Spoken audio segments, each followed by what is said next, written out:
চিঠিটা এভাবে লেখা হয়েছে, বরাবর প্রধান উপদেষ্টা, গণপ্রজাতন্ত্রী বাংলাদেশ সরকার, এবং অনুলিপি দেওয়া হচ্ছে স্বরাষ্ট্র উপদেষ্টা, শিক্ষা উপদেষ্টা, আইন উপদেষ্টা, ধর্ম উপদেষ্টা ও প্রতিরক্ষা উপদেষ্টা। বিষয়: দেশব্যাপী অসহিষ্ণুতা, ঘৃণা ও বিদ্বেষী আচরণের বিষয়ে সরকারের নীতির অস্পষ্টতা প্রসঙ্গে মাননীয় প্রধান উপদেষ্টা সালাম গ্রহণ করুন। দেশব্যাপী আন্দোলনের প্রেক্ষিতে শিক্ষার্থী জনতার অভ্যুত্থানের মধ্যে 5 আগস্ট 2024 সালে স্বৈরাচারী সরকারের পতন ঘটে। বিভিন্ন গোষ্ঠী, শ্রেণী ও পেশাজীবীর স্বাধীনতা পাওয়ার আকাঙ্ক্ষার মধ্যে আপনারা বিশাল এক দায়িত্ব কাঁধে নিয়ে দেশের হাল ধরেছেন।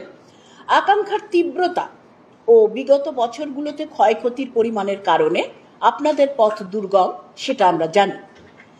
স্বাধীনতাকামী কোট আনকোট সকলের ধৈর্য প্রয়োজন, সে কথাও আমরা মনে রাখি। বিশ্ববিদ্যালয় শিক্ষক নেটওয়ার্ক বা ইউটিএন সম্পর্কে আপনি ওয়াকিবহাল নাও থাকতে পারেন। গত 1 দশক ধরে এই নেটওয়ার্কের মাধ্যমে বাংলাদেশের বিভিন্ন বিশ্ববিদ্যালয়ের শিক্ষকগণ লাগাতার নানা অন্যায়, নিপীড়ন ও কর্তৃত্ববাদিতার বিরুদ্ধে শক্তিশালী অবস্থান নিয়ে আসছেন। তবে আমরা বিশেষ কোনো মার্কার সরকারের পক্ষে বিপক্ষে ছিলাম না, এখনো না। আমরা গণতন্ত্র ও ন্যায্যতার জন্য হাজির আছি। সেই সূত্রে জুলাই অভ্যুত্থানের উত্তাল সময়ে শিক্ষার্থীদের পাশে ঢাল হয়ে দাঁড়িয়ে এই নেটওয়ার্কের শিক্ষকবৃন্দ শিক্ষার্থী জনতার সুহৃদ হিসাবে পরিচিতি পেয়েছেন।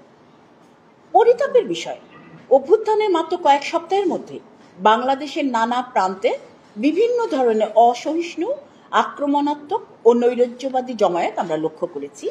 সেসব জমায়েত থেকে অপছন্দের গোষ্ঠী ও দলের বিরুদ্ধে কেবল হিংসাত্মক কথাবার্তাই বলা হচ্ছে না, ক্ষেত্র বিশেষে সেসব মানুষের উপরে হামলাও চালানো হচ্ছে। 3টি বিশ্ববিদ্যালয়ে সংঘবদ্ধ হিংস্রতায় নিহত হয়েছেন 3 জন মানুষ। অপরাধীদের ধরতে গিয়ে একজন সেনা কর্মকর্তা হামলায় নিহত হয়েছেন। পার্বত্য চট্টগ্রামে নৃশংসভাবে হত্যা করা হয়েছে বিভিন্ন জাতিসত্তার মানুষকে। রাস্তায় ও পর্যটন অঞ্চলে নারীদের উপরে হামলা, নিগ্রহ এবং চরম হেনস্থা করা হয়েছে। শ্রমিকদের নিগৃহীত করেছেন মালিকপক্ষের গুন্ডারা। বিশ্ববিদ্যালয়, কলেজ, স্কুল ও দপ্তরে ছোট ছোট অজস্র হিংসতার ঘটনা ঘটেই চলেছে। মাজার, মন্দির, শিল্প স্থাপনা ভাঙচুর থেকে শুরু করে বাউল ও আহমেদিয়াদের উপরও আক্রমণ হয়েছে। এসব দুর্ঘটনা দীর্ঘদিন সমাজের মধ্যেকার নানাবিধ অমীমাংসা ও গণতন্ত্রহীনতার সাথে সম্পর্কিত বলে আমরা মনে করি। এভাবে চলতে থাকলে নাগরিকদের নিরাপত্তা বোধের অভাব তীব্রতর হবে এবং সংকট উত্তরণে সরকারকে আরও বেগ পেতে হবে। এই ক্রান্তিকালে বর্তমান সরকারের নির্মোহ ভূমিকা পালন ও আশু পদক্ষেপ অত্যন্ত জরুরি। কাজেই অতি উৎসাহী গোষ্ঠীগুলির অসহিষ্ণুতা প্রশমনের জন্য বা যারা এসব ঘৃণামূলক বক্তব্য প্রচার করছেন এবং বিভিন্ন পরিচয়ে সম্প্রদায়ের মানুষের উপর বা নাগরিকের মত প্রকাশের স্বাধীনতার উপরে হস্তক্ষেপ করছেন, তাদের থামাতে হবে।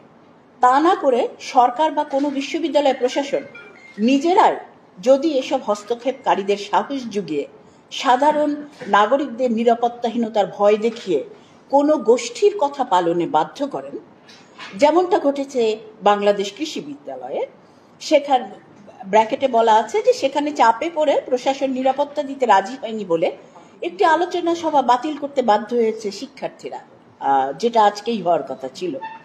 তাহলে এত দামে কেনা জুলাই অভ্যুত্থানের কোন আকাঙ্ক্ষা বাস্তবায়ন করা হলো?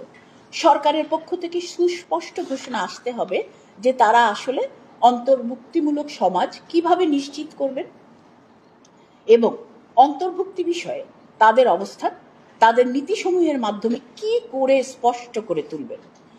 সহিংস জমায়েতের সংঘবদ্ধ হিংস্রতা থেকে ভিন্ন মত বা সম্প্রদায়ের মানুষের অধিকার রক্ষায় সরকার কি কি পদক্ষেপ নেবে তা আমাদের সামনে সুস্পষ্ট করতে হবে।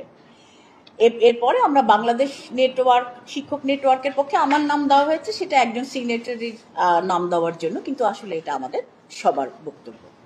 এটাই খুব ছোট করে আমরা সরকারের কাছে পদক্ষেপ আশা করেছি যে এর প্রশমন করতে হবে, সেটা এখানে লেখা আছে। আর আপনাদের যদি এটার ক্লারিফিকেশনের জন্য কিছু জানতে চান, সেটা আমরা সবাই এখানে উপস্থিত আছি যতজন পেরেছি শিক্ষক নেটওয়ার্কের পক্ষ থেকে, আপনারা আমাদেরকে জিজ্ঞেস করতে পারেন এখানে যদি কোনো ক্লারিফিকেশনের দরকার হয়। এখানে বোধহয় একটা বানানো ভুল আছে। আপনি তো কাউকে দিয়ে এখানে চলে আসুন।